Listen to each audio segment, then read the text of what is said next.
so much for joining me back.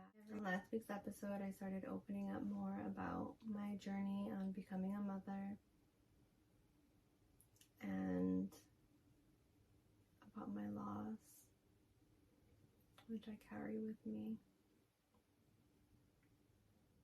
After that loss came the healing in the morning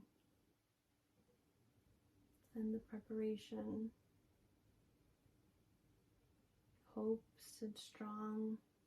I was so grateful to all the women who stood by me and lifted me up, and my rock, my wife, who held me, listened to me. I was strong for the both of us. After everything that we walked through, we decided to try another IVF transfer. We had to wait 3 months so that my womb can heal, so that we can heal emotionally, physically, and prepare. One of the hardest things that I had to go through was waiting for the D&C.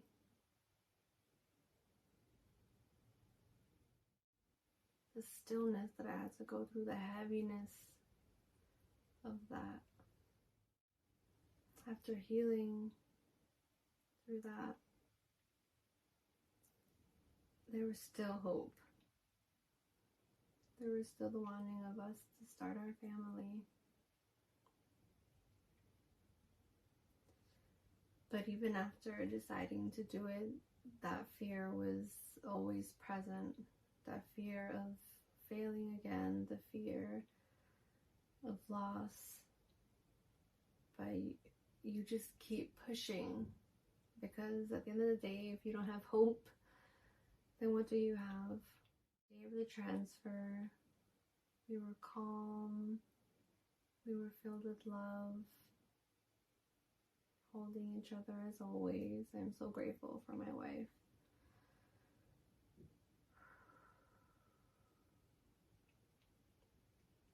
And it's always hard after the transfer, the waiting.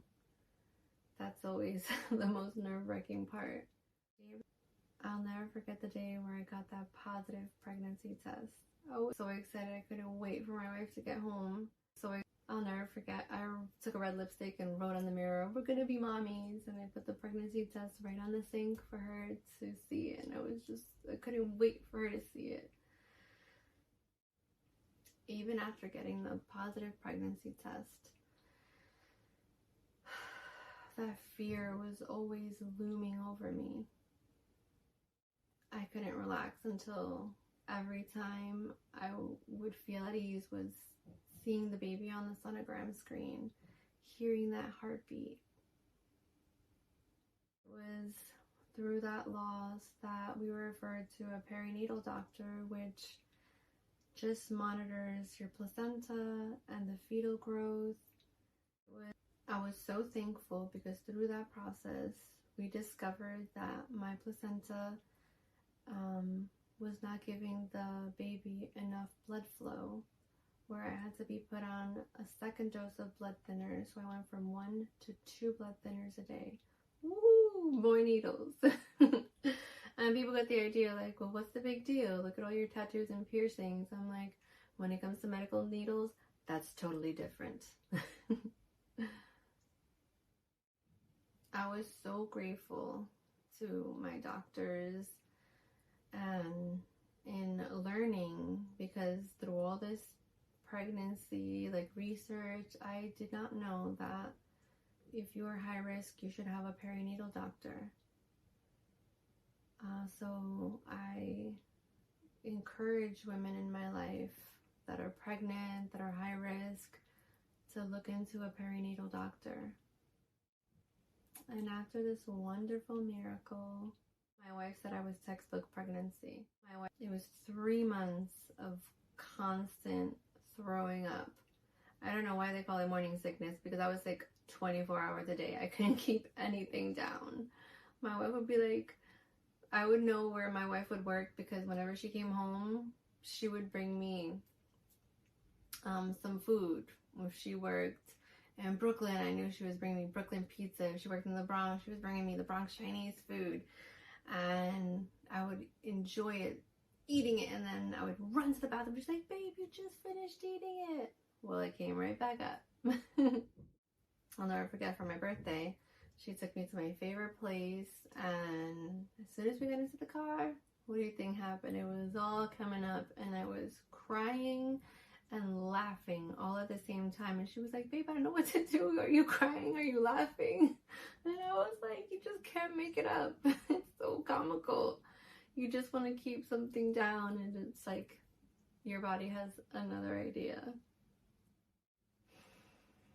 And my pregnancy, boy, was I grateful for it, but it was a gift that kept on giving. I developed gestational diabetes, and I believe that it was because of my PCOS, which gives me insulin resistance. What a treat. But I was still just focusing on gratitude of being thankful that I was pregnant and that it was sticking and that my baby was growing and flourishing.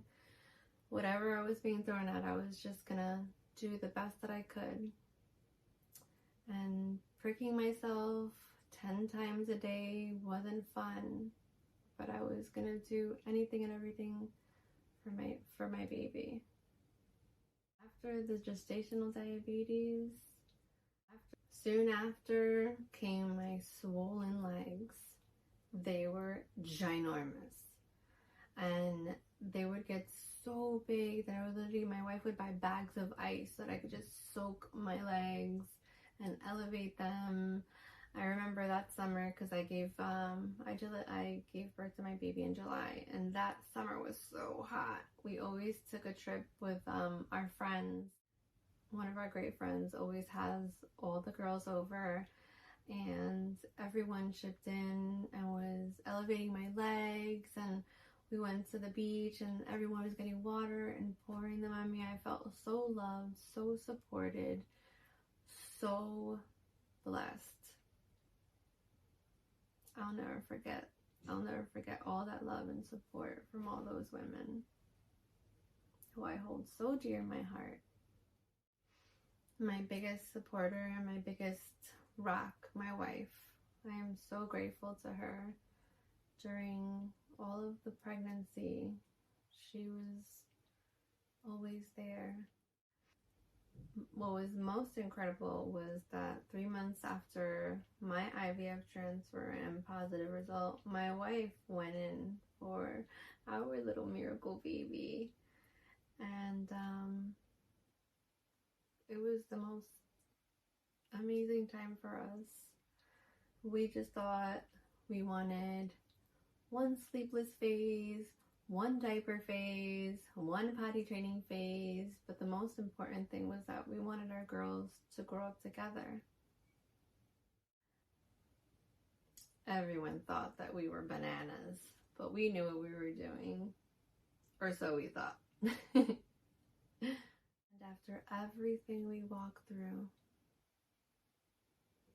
all the fear, all the strength that it took to get here, and the day finally came when I was going to get to meet her. We were going to get to meet our rainbow baby.